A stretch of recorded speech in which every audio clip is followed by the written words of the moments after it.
അങ്ങനെ മണിപുരത്തിൽ നിന്ന് ദക്ഷിണ ദിക്കിലേക്കാണ് അർജുനൻ പോയത്. അവിടെയുള്ള മുനിമാരോടുകൂടി കുറച്ചുനാൾ പാർത്തു. മുനിമാരുടെ ആവാസ കേന്ദ്രത്തിൽ ഉപേക്ഷിക്കപ്പെട്ട നിലയിൽ 5 തീർത്ഥങ്ങൾ ഉണ്ടായിരുന്നു. ഇവ എന്തുകൊണ്ടാണ് ഉപേക്ഷിക്കപ്പെട്ടിരിക്കുന്നതെന്ന് തിരക്കിയ പാർത്ഥനോട് മുനിമാർ പറഞ്ഞു. ഈ 5 തീർത്ഥങ്ങളിൽ 5 മുതലകളുണ്ട്. അവ മുനിമാരെ പിടിച്ചു തിന്നുന്നു. അതുകൊണ്ടാണ് അവയെ ഉപേക്ഷിച്ചിരിക്കുന്നത്. പാർത്ഥൻ ഉടൻ തന്നെ അതിലൊരു തീർത്ഥക്കുളത്തിലേക്ക് പോയി. മുനിമാർ തടഞ്ഞിട്ടും അത് കൂട്ടാക്കാതെ ആ വീരകേസരി അതിലിറങ്ങി. അപ്പോൾ ഒരു വലിയ മുതല അദ്ദേഹത്തെ വന്ന് പിടികൂടി. ബലിഷ്ഠനായ ഫൽഗുണൻ മുതലയെ വലിച്ച് കരയിലിട്ടു. എന്തൊരത്ഭുതം! ആ മുതല സുന്ദരിയായ ഒരു സ്ത്രീയായി രൂപം പ്രാപിച്ചു. അർജുനൻ ചോദിച്ചു, നീ ആരാണ്? എങ്ങനെ മുതലയായി? അവൾ പറഞ്ഞു, ഞാൻ ദേവാരണ്യത്തിൽ വസിച്ചിരുന്ന അപ്സരസാണ്. എനിക്ക് കൂട്ടുകാരികളായി 4 പേരുണ്ടായിരുന്നു.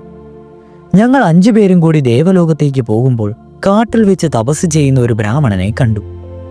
അദ്ദേഹം യുവാവും സുകുമാര കോമള ബാലനുമായിരുന്നു. ഞങ്ങൾ അദ്ദേഹത്തിന്റെ അടുത്ത് ചെന്ന് ആടിയും പാടിയും അദ്ദേഹത്തെ മയക്കുവാൻ ശ്രമിച്ചു. അപ്പോൾ ഞങ്ങൾ മുതലകളായി 100 നൂറ്റാണ്ടുകാലം വാഴട്ടെ എന്ന് അദ്ദേഹം ഞങ്ങളെ ശപിച്ചു. ഞങ്ങളെ രക്ഷിക്കണേ എന്ന് അദ്ദേഹത്തോട് കേണുവീണ് അപേക്ഷിച്ചു. ശരണം പ്രാപിക്കുന്നവരെ ശിഷ്ടന്മാർ രക്ഷിക്കുമെന്ന് ഞങ്ങൾ വിശ്വസിച്ചിരുന്നു. ഞങ്ങളുടെ വിശ്വാസം തെറ്റിയില്ല. ഞങ്ങളെ കരകയറ്റുവാൻ ഒരു മഹാവീരൻ എത്തുമെന്നും അപ്പോൾ ഞങ്ങൾക്ക് ശാപമോക്ഷം ഉണ്ടാകുമെന്നും അദ്ദേഹം പറഞ്ഞു. എവിടെ പോയാണ് മഹാവീരനെ പ്രതീക്ഷിച്ചുകൊണ്ട് കഴിച്ചു കൂട്ടുകയെന്ന് ആലോചിച്ച് ഞങ്ങൾ നാരദ മഹർഷിയെ കാണുവാനിടയായി. അദ്ദേഹത്തിന്റെ നിർദ്ദേശമനുസരിച്ചാണ് ഞങ്ങൾ ഈ തീർത്ഥങ്ങളിൽ വന്നത്. ഇവിടെ വെച്ച് പാണ്ഡുപുത്രനായ അർജുന മഹാവീരൻ ഞങ്ങളെ കരകയറ്റി ശാപമോക്ഷം നൽകുമെന്ന് നാരദ മഹർഷി ഞങ്ങളെ സമാധാനപ്പെടുത്തി. ഞങ്ങൾ ഈ തീർത്ഥത്തിൽ മുതലകളായി കഴിച്ചുകൂട്ടുകയാണ്. എനിക്ക് ശാപമോക്ഷം നൽകിയതുപോലെ മറ്റ് 4 തീർത്ഥങ്ങളിൽ മുതലകളായി കിടക്കുന്ന എന്റെ സഖിമാർക്കു കൂടി ശാപമോക്ഷം നൽകി അവരെ അനുഗ്രഹിച്ചാലും. അർജുനൻ മറ്റു തീർത്ഥങ്ങളിൽ കിടന്നിരുന്ന മുതലകളെയും കരയ്ക്ക് വലിച്ചു കയറ്റി. അവരെല്ലാം പഴയതുപോലെ സുന്ദരികളായ അപ്സരസുകളായി. എല്ലാവരും അർജുനനെ നന്ദി പറഞ്ഞിട്ട് ദേവാരണ്യത്തിലേക്ക് മടങ്ങിപ്പോയി. അർജുനന്റെ വീരകൃത്യത്തിൽ മുനിമാർ അദ്ദേഹത്തെ അഭിനന്ദിക്കുകയും തീർത്ഥക്കുളങ്ങൾ ശുദ്ധിയാക്കിയതിന് നന്ദി പറയുകയും ചെയ്തു. വിജയൻ അങ്ങനെ മുനിമാരോട് യാത്ര പറഞ്ഞു പിരിഞ്ഞു. അദ്ദേഹം വീണ്ടും കുറച്ചുനാൾ മണിപുരത്ത് വന്ന് ചിത്രാംഗതയോടൊത്ത് താമസിച്ചിട്ട് ഗോകർണത്തേക്ക് പോവുകയുണ്ടായി. ശിവൻ പാർക്കുന്ന ഗോകർണം പാപികൾക്ക് പോലും പുണ്യസ്ഥലമാണ്. അവിടെ കുറച്ചുനാളുകൾ താമസിച്ചിട്ട് പടിഞ്ഞാറൻ കടലോരങ്ങളിൽ കൂടി സഞ്ചരിച്ച് പല പുണ്യതീർത്ഥങ്ങളും ക്ഷേത്രങ്ങളും സന്ദർശിച്ച് ദ്വാരകയ്ക്ക് സമീപമുള്ള പ്രഭാസം എന്ന പുണ്യസ്ഥലത്ത് അർജുനൻ എത്തിച്ചേർന്നു. അർജുനൻ പ്രഭാസ തീർത്ഥത്തിൽ താമസിക്കുന്ന കാലയളവിൽ അവിടെ ഉണ്ടായിരുന്ന യാദവനായ ഗദനുമായി പരിചയപ്പെട്ടു. ഗദൻ ബലരാമന്റെ ഒരകന്ന ഇളയ സഹോദരനായിരുന്നു. അവർ പല കാര്യങ്ങളെക്കുറിച്ചും സംസാരിച്ച കൂട്ടത്തിൽ കൃഷ്ണന്റെ കനിഷ്ഠ സഹോദരിയായ സുഭദ്രയെ പറ്റിയും പറയുവാനിടയായി. സുഭദ്ര സൗന്ദര്യത്തിലും സൗശീല്യത്തിലും അനുപമയായിരുന്നു. സുഭദ്രയെപ്പറ്റി സ്നേഹവും മതിപ്പും ഉണ്ടായിരുന്ന ഗദൻ അവളുടെ ഗുണഗണങ്ങളെ വാഴ്ത്തി പറയുന്നത് കേട്ടപ്പോൾ അർജുനൻ അവളോട് അഗാധമായ പ്രേമം തോന്നി. എങ്ങനെയും അവളെ പത്നിയാക്കണമെന്ന ആഗ്രഹം അർജുനന് ജനിച്ചു. കൃഷ്ണന്റെ ജ്യേഷ്ഠനായ ബലരാമന് ഗദായുദ്ധത്തിൽ അസാമാന്യമായ പ്രാവീണ്യം ഉണ്ടായിരുന്നു. ദുര്യോധനൻ ബലരാമന്റെ കീഴിൽ ഗദായുദ്ധം അഭ്യസിക്കുകയുണ്ട്. ദുര്യോധനന് സുഭദ്രയെ വിവാഹം കഴിച്ചു കൊടുക്കണമെന്നുള്ള അഭിപ്രായവും ബലഭദ്രനുണ്ടായിരുന്നു. ഈ വിവരങ്ങളും ഗദൻ അർജുനനോട് പറയുകയുണ്ടായി. ഈ പരിതസ്ഥിതിയിൽ സുഭദ്രയെ തനിക്ക് ലഭിക്കുന്നതിന് എന്താണ് വഴിയെന്നുള്ള ചിന്തയിലായിരുന്നു അർജുനൻ. ഒരു സന്യാസിയായി പ്രച്ഛന്ന വേഷം ധരിച്ച് സുഭദ്രയെ നേരിൽ കാണുന്നതിന് പാർത്ഥൻ തീരുമാനിച്ചു. ശിരസ് മുണ്ടനം ചെയ്ത് കാവ്യവസ്ത്രം ധരിച്ച് കമണ്ഡലവുമായി പാർത്ഥൻ ഒരു ദിവസം ഒരു വൃക്ഷത്തണത്തിൽ കിടന്നുറങ്ങുമ്പോൾ കൃഷ്ണൻ സത്യഭാമയോടും കൂടി അദ്ദേഹത്തിന്റെ അടുത്ത് ചെന്നു. അർജുനൻ പ്രഭാസ തീർത്ഥത്തിൽ എത്തിയിട്ടുണ്ടെന്നുള്ള വിവരം തന്റെ ദിവ്യദൃഷ്ടി കൊണ്ട് അറിഞ്ഞാണ് കൃഷ്ണൻ അവിടെ എത്തിയത്. തന്റെ പ്രിയങ്കരനായ അർജുനനെ കപട സന്യാസ വേഷത്തിൽ കണ്ടപ്പോൾ തന്നെ കൃഷ്ണന് പൊട്ടിച്ചിരിക്കാതിരിക്കുവാൻ കഴിഞ്ഞില്ല. എന്തിനാണ് ചിരിക്കുന്നതെന്ന് സത്യഭാമ ആരാഞ്ഞു. സുഭദ്രയെ സ്വപ്നം കൊണ്ട് കിടക്കുന്ന ഈ കപട സന്യാസിയായ അർജുനനെ കണ്ടാണ് ചിരിച്ചതെന്ന് കൃഷ്ണൻ പറഞ്ഞപ്പോൾ സത്യഭാമയും ഉറക്കെ ചിരിച്ചുപോയി. ചിരിയുടെ ശബ്ദം കേട്ടുണർന്ന അർജുനൻ കൃഷ്ണനെ കണ്ട് അത്ഭുതപ്പെട്ടു. കൃഷ്ണൻ അർജുനനെ ആശ്ലേഷിച്ചു. രൈവതക പർവ്വതത്തിൽ പോയി താമസിക്കുവാൻ നിർദ്ദേശിച്ചിട്ട് കൃഷ്ണനും സത്യഭാമയും ദ്വാരകയിലേക്ക് മടങ്ങി. രൈവതക പർവ്വതം ദ്വാരകയ്ക്കടുത്തുള്ള ഒരു മനോഹര പ്രദേശമാണ്. അവിടെ ഒരു ഉത്സവം നടക്കുന്നുണ്ടായിരുന്നു. അർജുനൻ അവിടെ എത്തി. ഉത്സവത്തിൽ സംബന്ധിക്കുവാനായി രാജാക്കന്മാരും പ്രഭുക്കളും മറ്റു പ്രമാണികളും ഉൾപ്പെടെ ആബലാവൃതം ജനങ്ങളും എത്തിയിരുന്നു. രോഹിണിയോടുകൂടി ബലഭദ്രനും സത്യഭാമയോടുകൂടി കൃഷ്ണനും തോഴികളാൽ അനുഗതയായി സുഭദ്രയും ഉത്സവത്തിന് വന്നു ചേർന്നു. അർജുനൻ സുഭദ്രയെ കണ്ടു. സുഭദ്രയുടെ ദർശനം അർജുനന്റെ ഹൃദയത്തിലുണ്ടായിരുന്നു. അതവന്റെ പ്രേമാഗ്നിയെ ഉദ്ദീപിക്കുന്ന ഇന്ധനമായി മാറി. പാർത്ഥൻ അവിടെ ഒരു ആലിൻചുവട്ടിൽ സർവസംഘ പരിത്യാഗിയായ ഒരു മുനീശ്വരന്റെ ഭാവത്തോടെ ഇരിപ്പുറപ്പിച്ചു. കാഴ്ചയിൽ ദിവ്യത്വം തോന്നിയിരുന്ന യുവസന്യാസിയെ കണ്ടവരൊക്കെ അദ്ദേഹത്തെ ബഹുമാനത്തോടെ കുമ്പിട്ട് വണങ്ങി. അർദ്ധനീമിലിതങ്ങളായ നേത്രങ്ങളോടുകൂടി ഇരുണ്ടിരുന്ന ആ നമ്മുടെ സവ്യസാചിയായ അർജുനൻ എല്ലാവരെയും അനുഗ്രഹിക്കുന്നതിനുമുണ്ടായിരുന്നു. പക്ഷെ അദ്ദേഹത്തിന്റെ ഹൃദയത്തിൽ സുഭദ്ര മാത്രമാണ് നിറഞ്ഞു നിന്നിരുന്നത്. കുറച്ചു കഴിഞ്ഞപ്പോൾ ബലരാമൻ ഭാര്യയോടൊപ്പം അതുവഴി വന്നു. അദ്ദേഹം യുവസന്യാസിയിൽ ആകൃഷ്ടനായി. സന്യാസിയുടെ അടുത്ത് ചെന്ന് എവിടെ നിന്ന് വരുന്നുവെന്നും ഏതെല്ലാം പുണ്യസ്ഥലങ്ങൾ സന്ദർശിച്ചുവെന്നും ചോദിച്ചു. അർജുനൻ വളരെ സരസമായി പണ്ഡിതോചിതമായി താൻ സന്ദർശിച്ച പുണ്യസ്ഥലങ്ങളെപ്പറ്റി വിവരിച്ചപ്പോൾ ബലരാമന് സന്യാസിയെപ്പറ്റി വലിയ മതിപ്പാണ് തോന്നിയത്. ഇദ്ദേഹം ഇപ്രകാരം ഒരാൾ തണലിൽ കഴിഞ്ഞുകൂടേണ്ടവനല്ലെന്നും ഇദ്ദേഹത്തെ തങ്ങളുടെ അതിഥിയായി കൊട്ടാരത്തിൽ താമസിപ്പിക്കേണ്ടതാണെന്നും ബലഭദ്രൻ കരുതി. ഈ സമയം കൃഷ്ണനും സത്യഭാമയോടൊപ്പം അവിടെ എത്തി. ബലരാമൻ പറഞ്ഞു, കൃഷ്ണ, നീ വന്നത് നന്നായി. ഈ സന്യാസിയെ കണ്ടില്ലേ? യുവാവാണെങ്കിലും അസാധാരണ പണ്ഡിതനാണ് ഇദ്ദേഹം ജിതേന്ദ്രനാണെന്ന കാര്യത്തിൽ ഒരു സംശയവുമില്ല. ചാതുർമാസ്യം അനുഷ്ഠിക്കുവാൻ ഇദ്ദേഹത്തെ നമ്മുടെ കൊട്ടാരത്തിൽ കൊണ്ടുപോയി ഉദ്യാനഹർമ്മത്തിൽ താമസിപ്പിക്കണം. സമീപത്ത് കന്യകാഗ്രഹമുണ്ടല്ലോ, അവിടുന്ന് സുഭദ്രയും മറ്റും അദ്ദേഹത്തിന് വേണ്ട ആഹാരം കൊണ്ട് കൊടുക്കട്ടെ. കൃഷ്ണൻ ഇത് കേട്ടപ്പോൾ സത്യഭാമയെ നോക്കി കള്ളച്ചിരി ചിരിച്ചുകൊണ്ട് പറഞ്ഞു, വാഗ്മിയായ ഈ സന്യാസി കോമളനായ ഒരു യുവാവാണ്. ഇദ്ദേഹത്തെ കന്യാഗ്രഹത്തിനടുത്ത് താമസിക്കുന്നത് യുക്തമല്ലെന്നാണ് എനിക്ക് തോന്നുന്നത്. പിന്നെ ജ്യേഷ്ഠൻ കൽപ്പിച്ചാൽ എനിക്കെതിരില്ല. ബലഭദ്രൻ പറഞ്ഞു, ഏയ്, ഇദ്ദേഹം ഒരു മഹായോഗിയാണ്. ബുദ്ധിമാനും വിനയവാനും സത്യവനുമാണ്. ഇദ്ദേഹത്തെ കൂട്ടിക്കൊണ്ടുപോവുക. ഇദ്ദേഹത്തിന് ആവശ്യമുള്ള ഭക്ഷണ പാനീയങ്ങളൊക്കെ യഥാസമയം എത്തിച്ചു കൊടുക്കുന്നതിനായി സുഭദ്രയെ ഷഠ്ഠം കെട്ടുക. കൃഷ്ണൻ ഒന്നും അറിയാത്തവനെ പോലെ ജ്യേഷ്ഠന്റെ ആജ്ഞ നടപ്പാക്കുന്നവനെന്ന നാട്യത്തിൽ സന്യാസിയും കൂട്ടി കൊട്ടാരത്തിലെത്തി. ലതാഗ്രഹത്തിലാക്കിയിട്ട് സുഭദ്രയോട് അടുത്തു ചെന്ന് പറഞ്ഞു, ലതാഗ്രഹത്തിൽ പാർക്കുന്ന സന്യാസിക്ക് എന്നും ഭിക്ഷ നൽകണമെന്ന് ജ്യേഷ്ഠൻ നിർദ്ദേശിച്ചിരിക്കുന്നു. അത് മുടങ്ങാതെ നീ തന്നെ കൊണ്ടുപോയി കൊടുക്കണം. അദ്ദേഹത്തെ ഭക്തിയോടെ പൂജിച്ചാൽ നിന്റെ അഭിലാഷങ്ങൾ പൂവണിയും. കുട്ടിക്കാലം മുതൽക്ക് സുഭദ്ര അർജുനന്റെ വീരപരാക്രമങ്ങളെപ്പറ്റി കേൾക്കുവാൻ ഇടയായിട്ടുണ്ട്. തന്റെ അച്ഛന്റെ സഹോദരീപുത്രനായ സവ്യസാചിയെ വെല്ലുന്ന വില്ലാളി വീരന്മാർ ലോകത്തില്ലെന്ന് അവൾക്കറിയാമായിരുന്നു. സുഭഗനും സുസമ്മതനുമാണ് പാർത്ഥനെന്നും അവൾ കേട്ടിരുന്നു. നേരിൽ കണ്ടിട്ടില്ലെങ്കിലും അർജുനന്റെ രൂപം സങ്കല്പിച്ച് അവനെ സുഭദ്ര മനസ്സിൽ ധ്യാനിച്ചിരുന്നു. കൃഷ്ണന്റെ നിർദ്ദേശപ്രകാരം സുഭദ്ര തന്നെ അങ്ങനെ യുവയോഗിക്ക് വേണ്ട ഭക്ഷണ സാധനങ്ങൾ നിത്യവും കൊണ്ടുപോയി കൊടുത്തിരുന്നു. അപ്പോഴൊക്കെ അവൾ അദ്ദേഹത്തെ സാഗൂതം വീക്ഷിക്കുകയും അദ്ദേഹത്തിന്റെ ചലനങ്ങളൊക്കെ ശ്രദ്ധിക്കുകയും ചെയ്യുമായിരുന്നു. യുവകോമളനായ യോഗിയുടെ രണ്ടു കൈയിലും ഞാണിന്റെ തഴമ്പ് കണ്ടപ്പോൾ സന്യാസിയെപ്പറ്റി അവൾ പലതും മോഹിച്ചു. ഒരു ദിവസം അവൾ യോഗിയോട് ചോദിച്ചു, ഭവാൻ ജിതേന്ദ്രനായ യോഗിവര്യനാണല്ലോ.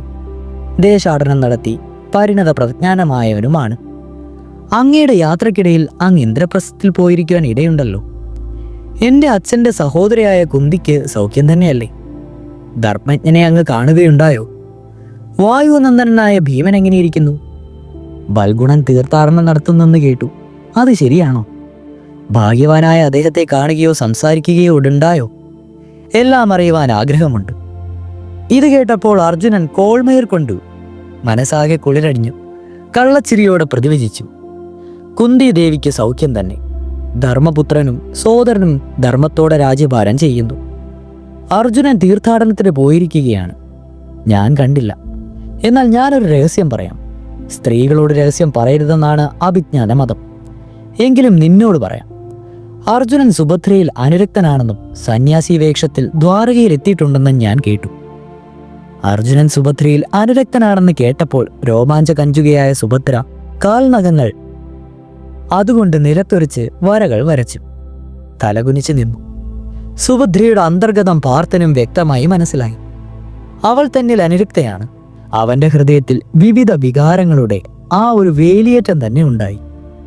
സുഭദ്രയെ ആലിംഗനം ചെയ്യുവാനുള്ള കടുത്ത ആവേശം തോന്നിയെങ്കിലും അവനത് നിയന്ത്രിച്ചു. തന്റെ യാഥാർത്ഥ്യം ഒരു നിമിഷം പോലും ഇനിയും തന്റെ ആരാധനാമൂർത്തിയിൽ നിന്നും മറച്ചുവെക്കുവാൻ കഴിവില്ലാതെ അർജുനൻ പറഞ്ഞു, ദേവി, ഞാൻ അർജുനനാണ്. ഭവതിക്ക് വേണ്ടി ഈ കപടവേഷത്തിൽ ഇവിടെ കടന്നുകൂടിയതാണ്. എന്നോട് ക്ഷമിച്ചാലും. തന്റെ പ്രാണപ്രിയനാണ് മുന്നിലിരിക്കുന്നതെന്നറിഞ്ഞതോടെ സുഭദ്ര ഹർഷോന്മാദത്താൽ പുളകിതഗാത്രിയായി. സന്തോഷാധിക്യത്താൽ വീർപ്പുമുട്ടി. അവിടെ നിന്നാൽ അവളുടെ മനസ്സിന്റെ നിയന്ത്രണം വിട്ടുപോകുമെന്ന് ഭയന്ന് അവൾ ശയനമുറിയിലേക്ക് ഓടി. പുഷ്പശയ്യയിൽ വീണു. അവളുടെ കുവലയമിഴകളിൽ സന്തോഷബാഷ്പം നിറഞ്ഞു തുളുമ്പി. സുഭദ്രയെ അർജുനന് നൽകാമെന്ന കാര്യത്തിൽ കൃഷ്ണന് രണ്ടു പക്ഷമില്ലായിരുന്നു. അവരിരുവരും ദൃഢാനുരക്തരാണെന്നും അതിനുള്ള വിവരവും അദ്ദേഹത്തിന് അറിയാമായിരുന്നു. കൃഷ്ണൻ സത്യഭാമയെ സുഭദ്രയുടെ അടുക്കിലേക്ക് അയച്ചു. സത്യഭാമ സുഭദ്രയെ കണ്ട് അവളുടെ മനസ്സിലെ സങ്കല്പങ്ങൾ യാഥാർത്ഥ്യങ്ങളാക്കി തീരുമെന്ന് ഉറപ്പുകൊടുത്തു. അങ്ങനെ ജ്യേഷ്ഠനായ ബലരാമനും സജീവനായ ഉദ്ധവനും മറ്റാരും അറിയാതെ സുഭദ്രയുടെ വിവാഹം നടത്തുവാൻ കൃഷ്ണൻ തീരുമാനിച്ചു. ദ്വാരകാ പ്രാന്തത്തിലുള്ള അന്തർദ്വീപിൽ വെച്ച് ഉമാമഹേശ്വര പൂജയും അതിനോടനുബന്ധിച്ചുള്ള ഉത്സവം നടക്കുവാൻ സമയമായിരുന്നു. 34 ദിവസം നീണ്ടു നിൽക്കുന്ന പ്രസ്തുത ഉത്സവത്തിൽ സംബന്ധിക്കുവാൻ ബലരാമനും ഉദ്ധവനും മറ്റും പോകുന്ന സന്ദർഭം നോക്കി സുഭദ്രയുടെ വിവാഹം നടത്തണമെന്നാണ് കൃഷ്ണൻ നിശ്ചയിച്ചത്.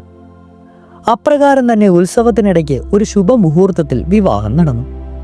ബലരാമനും മറ്റും ഇതറിഞ്ഞതുമില്ല. അതിനുശേഷം കൃഷ്ണൻ വന്നു പറഞ്ഞു, അർജുന, നിന്റെ തീർത്ഥാടനത്തിന്റെ കാലാവധി ഇനിയും 22 ദിവസം മാത്രമേ ഉള്ളൂ. അത് കഴിഞ്ഞാൽ ഉടനെ നീ സുഭദ്രയും കൂട്ടി ഇന്ദ്രപ്രസ്ഥത്തിലേക്ക് പോവുക. വീരന്മാരായ ക്ഷത്രിയർക്ക് കന്യാപഹരണം അനുവദനീയമാണ്. നീ സുഭദ്രയെ ഹരിച്ചുകൊണ്ടുപോയി എന്ന് ജ്യേഷ്ഠൻ ധരിച്ചാൽ മതി. ബാക്കി കാര്യങ്ങളൊക്കെ ഞാൻ നോക്കിക്കൊള്ളാം. അന്തർദ്വീപിലെ ഉത്സവം അവസാനിപ്പിച്ച് അവിടുന്ന് മടങ്ങിയെത്തിയ ബലരാമൻ സുഭദ്രയെ ദുര്യോധനനൊക്കെ കൊണ്ട് വിവാഹം കഴിപ്പിക്കുന്ന കാര്യം ആലോചിക്കുവാനായി ഹസ്തിനാപുരിയിലേക്ക് പോയി. അർജുനന്റെ തീർത്ഥാടനത്തിന്റെ കാലാവധി കഴിഞ്ഞ ദിവസം ബലരാമൻ ഹസ്തിനപുരിയിലായിരുന്നു. അന്ന് തന്നെ കൃഷ്ണൻ സുഭദ്രയും പാർത്ഥനും പോകുന്നതിനുള്ള തേര് തയ്യാറാക്കി കൊടുത്തു. തേരിൽ കയറുന്നതിന് മുമ്പ് അർജുനൻ സുഭദ്രയോട് പറഞ്ഞു, പ്രിയേ, എല്ലാവരും കാണുക തന്നെ വേണം നമുക്കിവിടെ നിന്ന് പോകേണ്ടത്. അതുകൊണ്ട് നീ വേണം തേര് തെളിക്കാൻ. സുഭദ്ര പറഞ്ഞു, ഞാൻ തേര് തെളിക്കുവാനും യുദ്ധം ചെയ്യുവാനും ഒക്കെ പഠിച്ചിട്ടുണ്ട്. എൻ്റെ ചെറിയേട്ടനാണ് അതൊക്കെ എന്നെ പഠിപ്പിച്ചത്. അതൊന്നും ഞാൻ മറന്നുപോയിട്ടില്ല. അങ്ങ് ധൈര്യമായിരിക്കൂ. വിദഗ്ധമായി ഞാൻ തേർ തെളിച്ചു കൊള്ളാം. ഇരുവരും പടച്ചട്ടയണിഞ്ഞ് തേരിൽ കയറി. തേര് മുന്നോട്ട് നീങ്ങി. ഗോപുരദ്വാരത്തിലെത്തിയപ്പോൾ കാവൽക്കാർ തടുത്തു. അവരെ തോൽപ്പിക്കുവാൻ അർജുനന് ശ്രമമൊന്നും വേണ്ടി വന്നില്ല. രഥം മുന്നോട്ട് പാഞ്ഞു. കാവൽക്കാരുടെ വിളി കേട്ട് യാദവ സൈന്യം തന്നെ രംഗത്തെത്തി. അവരെയെല്ലാം വിജയൻ നേരിട്ടു. അവർ പരാജിതരായി. സുഭദ്രയും അർജുനനും കൂടി വൈരതക പർവ്വതത്തിന്റെ അടിവാരത്തെത്തിയപ്പോൾ ഇന്ദ്രദത്തമായ ശ്രീകൃഷ്ണരഥം അവിടെ കാത്തുനിൽപ്പുണ്ടായിരുന്നു. പാർത്ഥനും ശ്രീകൃഷ്ണ സോദരിയും ആ രഥത്തിൽ കയറി. ഇന്ദ്രപ്രസ്ഥം ലക്ഷ്യമാക്കി യാത്രയും തുടർന്നു. കേകേയം, അവന്തി, സാൽവം, നിഷദം, ദേവപദം തുടങ്ങിയ രാജ്യങ്ങളിൽ കൂടി യാത്ര ചെയ്ത് അവർ ഇന്ദ്രപ്രസ്ഥത്തിലെത്തി. അർജുനൻ ഇന്ദ്രപ്രസ്ഥത്തിലെത്തിയ വിവരം ആരും അറിഞ്ഞിരുന്നില്ല. അദ്ദേഹം നഗരാതിർത്തിയിലുള്ള ഒരു ഗോശാലയിൽ തങ്ങിക്കൊണ്ട് സുഭദ്രയെ മാത്രമാണ് ആദ്യം കൊട്ടാരത്തിലേക്ക് അയച്ചത്. അവൾ ഒരു ഗോപാലികയുടെ വേഷമാണ് ധരിച്ചിരുന്നത്. ആ വേഷത്തിലും അവൾ ഒരു സൗന്ദര്യധാമമായിരുന്നു. സുഭദ്ര രാജകൊട്ടാരത്തിലെത്തി. ആദ്യമായി കുന്തി ദേവിയെയാണ് കണ്ടത്. അവർ കുന്തിയെ നമസ്കരിച്ചു. കുന്തിക്ക് ആളെ മനസ്സിലായില്ല. സുഭദ്ര പറഞ്ഞു, അപ്പച്ചിക്ക് എന്നെ മനസ്സിലായില്ലേ? ഞാൻ സുഭദ്രയാണ്, വസുദേവന്റെ മകൾ, ബലരാമന്റെയും കൃഷ്ണന്റെയും സഹോദരി. കുന്തി വികാരവിവശയായി സുഭദ്രയെ ആലിംഗനം ചെയ്തു. മൂർധാവിൽ ചുംബിച്ചുകൊണ്ട് ഇങ്ങനെ ചോദിച്ചു, എന്ത്, എന്റെ സഹോദരപുത്രിയോ? നീ ഇപ്പോൾ എവിടെ നിന്ന് വരുന്നു? നീ തനിച്ചേ ഉള്ളോ? മടിച്ചാണെങ്കിലും സുഭദ്ര എല്ലാ വൃത്താന്തങ്ങളും കുന്തിയെ അറിയിച്ചു. തന്റെ മരുമകളായിട്ടാണ് സുഭദ്ര വന്നിരിക്കുന്നതെന്നറിഞ്ഞപ്പോൾ കുന്തിക്കുണ്ടായ സന്തോഷം നിസീമമായിരുന്നു. അപ്പോഴേക്കും പാർത്ഥൻ ഇന്ദ്രപ്രസ്ഥത്തിലെത്തിയ വിവരം യുധിഷ്ഠിരൻ അറിഞ്ഞു കഴിഞ്ഞു. നകുല സഹദേവന്മാർ ചതുരംഗപ്പടയോട് പോയി പാർത്ഥനെ എതിരേറ്റുകൊണ്ടുവന്നു. അർജുനൻ ജ്യേഷ്ഠരുടെ പാദം തൊട്ട് വന്ദിച്ചു. അനുജന്മാരെ ആമോദത്തോടെ പുൽകി. പാർത്ഥൻ അമ്മയുടെ അടുത്തെത്തി. സുഭദ്രയും അവിടെ നിൽപ്പുണ്ടായിരുന്നു. അമ്മയുടെ മുന്നിൽ സാഷ്ടാംഗം പ്രണാമം ചെയ്ത് വിജയനെ അമ്മ പിടിച്ചെഴുന്നേൽപ്പിച്ച് ശിരസിൽ ചുംബിച്ചു. അവർ ചോദിച്ചു, നീ സുഭദ്രയുടെ വിവരങ്ങളൊന്നും നേരത്തെ അറിയിക്കാഞ്ഞത് എന്തുകൊണ്ടാണ്? ഞങ്ങൾക്കെല്ലാം ഇഷ്ടമുള്ള കാര്യമല്ലേ അത്? അമ്മേ, ഞങ്ങളെ അനുഗ്രഹിച്ചാലും എന്ന് പറഞ്ഞ് അർജുനനും സുഭദ്രയും അമ്മയെ വീണ്ടും വണങ്ങി. അർജുനൻ സുഭദ്രയുടെ നേരെ തിരിഞ്ഞു ചോദിച്ചു, നീ നിന്റെ ജ്യേഷ്ഠത്തിയെ കണ്ടില്ലേ?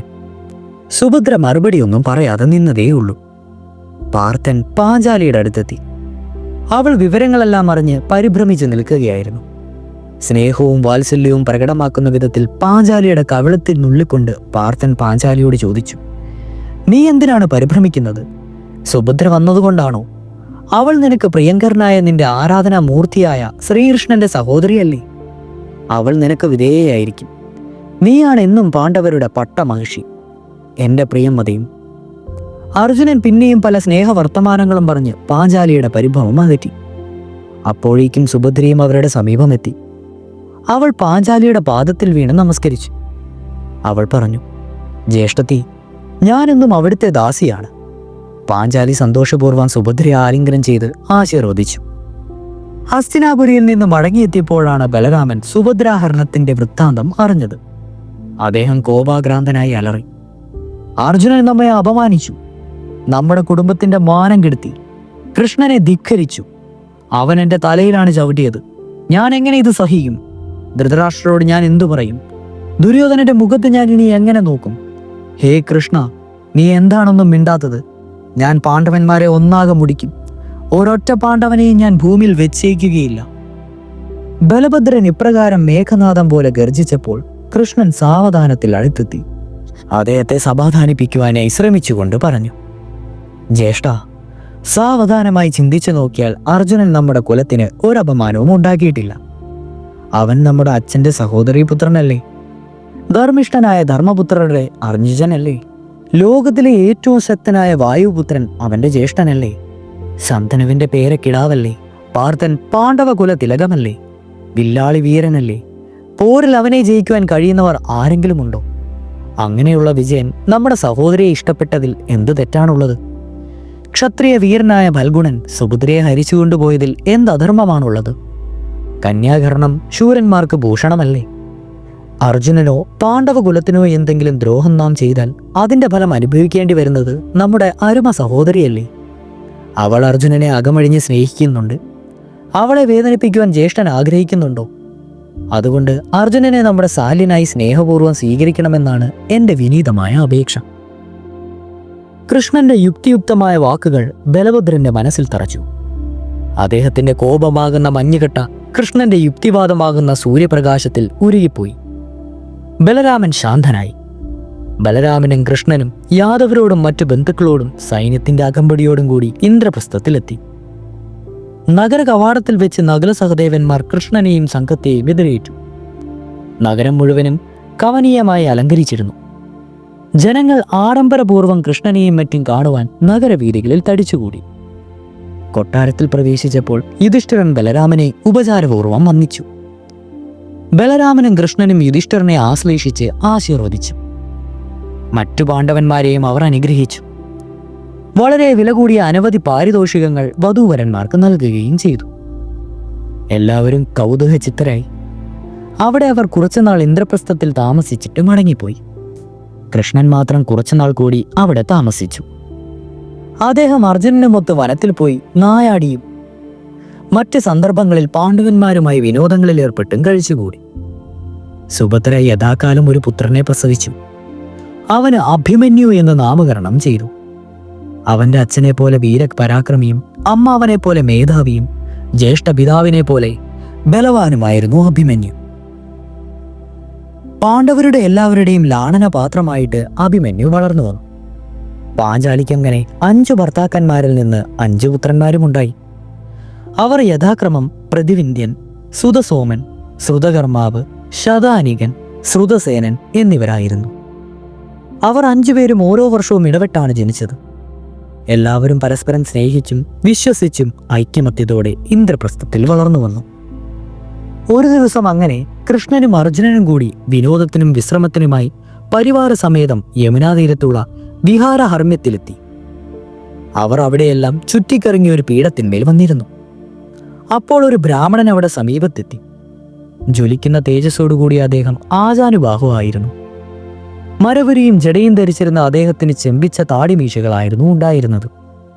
കൃഷ്ണാർജുനന്മാർ ബ്രാഹ്മണനെ കണ്ടപ്പോൾ ആദരവോടെ എഴുന്നേറ്റ് ബഹുമാനിച്ചു. ബ്രാഹ്മണൻ പറഞ്ഞു, എനിക്ക് കലശായ വിശപ്പുണ്ട്. ഞാൻ ധാരാളം ഭക്ഷിക്കുന്നവനാണ്. എനിക്ക് ആവശ്യമുള്ള ഭക്ഷണം നൽകി എന്നെ സംതൃപ്തനാക്കണം. ഭവാന് എന്താഹാരമാണ് വേണ്ടത്? പറഞ്ഞാൽ അത് ഞങ്ങൾ തരാം. പാർത്ഥൻ പറഞ്ഞു. ആഹാരം നൽകാമെന്ന വാക്ക് കിട്ടിയപ്പോൾ ബ്രാഹ്മണൻ പറഞ്ഞു, ഞാൻ അഗ്നിദേവനാണ്.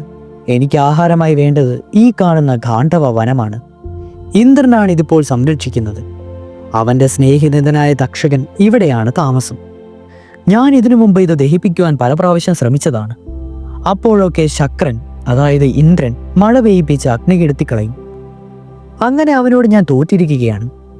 എന്നാൽ നിങ്ങളുടെ സഹായത്തോടു കൂടി എനിക്കിത് ഭക്ഷിക്കുവാൻ കഴിയുമെന്ന് ബ്രഹ്മാവ് എന്നോട് പറഞ്ഞിട്ടുണ്ട്. അതുകൊണ്ട് നിങ്ങളുടെ അടുത്തെത്തി.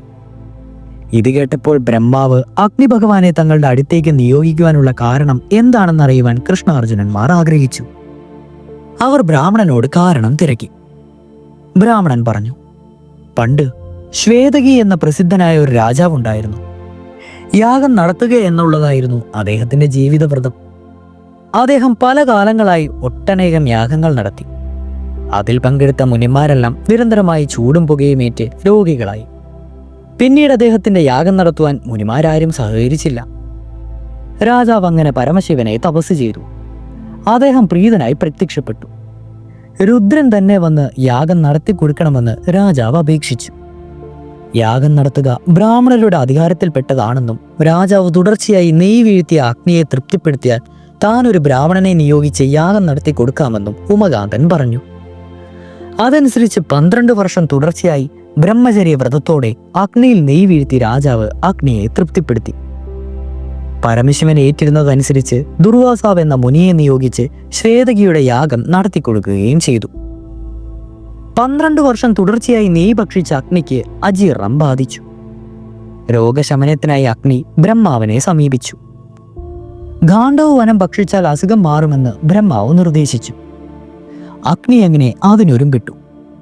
എന്നാൽ അപ്പോഴൊക്കെ ഇന്ദ്രൻ ഘോരമായി മഴ പെയ്യിച്ച് അഗ്നിയെ കെടുത്തിക്കളഞ്ഞു. ഇന്ദ്രന്റെ ശക്തി കൊണ്ട് തനിക്ക് ഗാണ്ഡവ വനം ഭക്ഷിക്കുവാൻ കഴിയില്ലെന്ന് അഗ്നി ബ്രഹ്മാവിനോട് പരാതിപ്പെട്ടു. അപ്പോൾ ബ്രഹ്മാവ് പറഞ്ഞു, അല്ലയോ പാവക, നീ അല്പം കൂടി ക്ഷമിക്കുക. നരനാരായണന്മാരുടെ സഹായത്തോടെ നിനക്ക് ഗാണ്ഡവ വനം ഭക്ഷിക്കുവാൻ കഴിയും. അവർ നിന്നെ സഹായിക്കും. ഏതാനും നാളുകൾ കഴിഞ്ഞ് വീണ്ടും എന്നെ വന്ന് കാണുക. കുറച്ചു നാളുകൾക്ക് ശേഷം അഗ്നി വീണ്ടും ബ്രഹ്മാവിനെ സന്ദർശിച്ചു.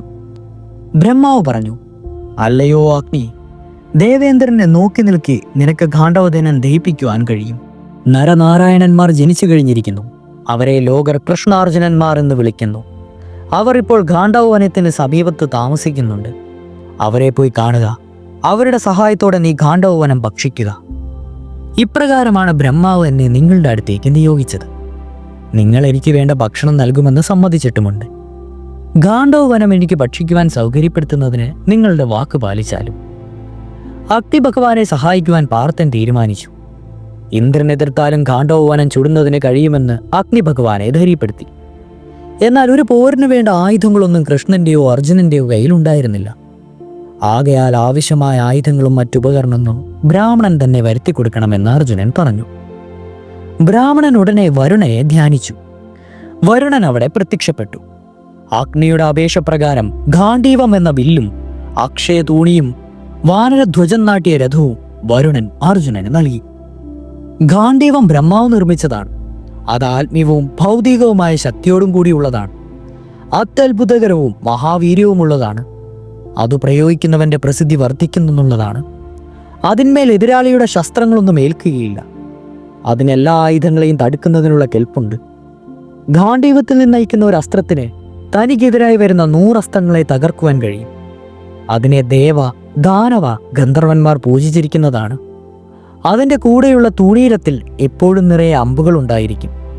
ഒരിക്കലും അത് ഒഴിയുകയുമില്ല. വരുണൻ പ്രസിദ്ധമായ കൗമോദകി എന്ന ഗദ കൃഷ്ണന് നൽകി. ദൈത്യ സൈന്യത്തെ മുഴുവനും തകർക്കുവാനുള്ള കരുത്ത് ആ ഗദയ്ക്കുണ്ടായിരുന്നു. അഗ്നി കൃഷ്ണന് ചക്രായുധം നൽകി. വജ്രനാഭമായ ചക്രം ആഗ്നേയാസ്ത്ര പ്രഭാവമായിരുന്നു. അത് പ്രയോഗിച്ചാൽ ശത്രുക്കളെ വധിച്ചിട്ട് വീണ്ടും കൃഷ്ണന്റെ കയ്യിൽ വന്നു ചേരുന്ന ശക്തി അതിനുണ്ടായിരുന്നു. പോരിനു വേണ്ട ആയുധങ്ങളും രഥവും കിട്ടിക്കഴിഞ്ഞപ്പോൾ ധൈര്യമായി ഖാണ്ഡവവനം ദഹിപ്പിച്ചുകൊള്ളുവാൻ കൃഷ്ണാർജുനന്മാർ ബ്രാഹ്മണന് നിർദ്ദേശം നൽകി. ബ്രാഹ്മണൻ സ്വന്തം രൂപമായ അഗ്നിദേവനായി മാറി ഖാണ്ഡവവനത്തിന്റെ ഉള്ളിൽ കിടന്ന് ഭയങ്കരമായി ജ്വലിച്ചു. അഗ്നി ആളിക്കത്തി. ഇടിനാദം പോലെയുള്ള ശബ്ദം വനത്തിൽ നിന്നുയർന്നു. ജീവജാലങ്ങൾ തീയിൽ വീണ് പിടഞ്ഞു മരിച്ചു. ദേവേന്ദ്രൻ വിവരമറിഞ്ഞു. അദ്ദേഹം ഖാണ്ഡവ രക്ഷയ്ക്കായി ഇറങ്ങി ഘോരമായി മാരി പെയ്പ്പിച്ചു. അർജുനൻ തന്റെ അസ്ത്രപ്രയോഗത്താൽ വനത്തിന്റെ ഉപരിതലം മൂടി. ആകാശം അടച്ചു. ജലം കാട്ടിൽ പതിക്കാതെ പുറത്തേക്ക് ഒഴുകി. തക്ഷകന്റെ രക്ഷയ്ക്കു വേണ്ടി ആയിരുന്നുവല്ലോ ഇന്ദ്രൻ വനം സംരക്ഷിച്ചിരുന്നത്. അഗ്നി പടർന്നു പിടിക്കുമ്പോൾ തക്ഷകൻ അവിടെ ഉണ്ടായിരുന്നില്ല.